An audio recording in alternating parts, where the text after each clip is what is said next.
Patrimoine. Salut sur vous! En quête de patrimoine, découvrons notre histoire. La vie des saints. 7 juin, nous fêtons la Saint-Claude. Claude naquit dans le château de Bracon, près de Salins en Franche-Comté.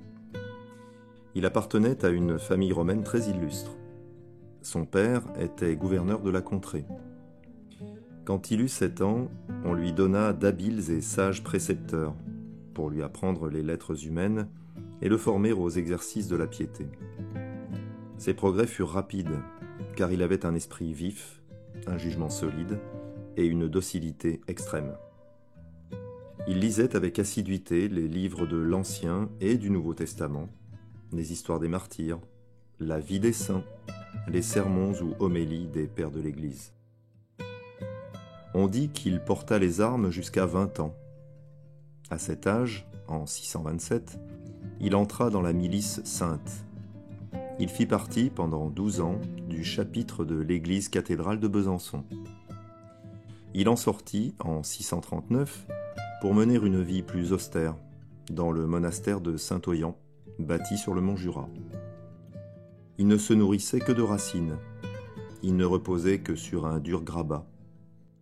La pâleur de son visage, la maigreur de son corps, lui donnaient un air vénérable.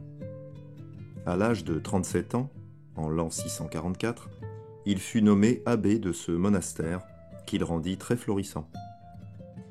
En 685, Claude fut élu archevêque de Besançon. Il fut en toute vérité le pasteur de son peuple, l'instruisant, le soignant avec zèle, une charité inépuisable.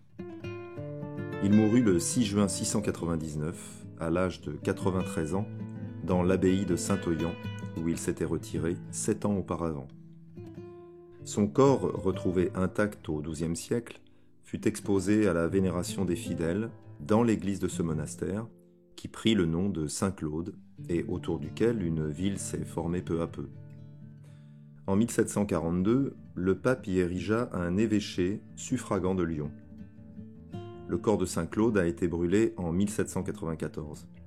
Toutefois, on put sauver l'os de l'avant-bras. 5 ans plus tard, en 1799, la ville fut entièrement détruite par un incendie. On vit dans cet événement le châtiment de la profanation du corps du saint.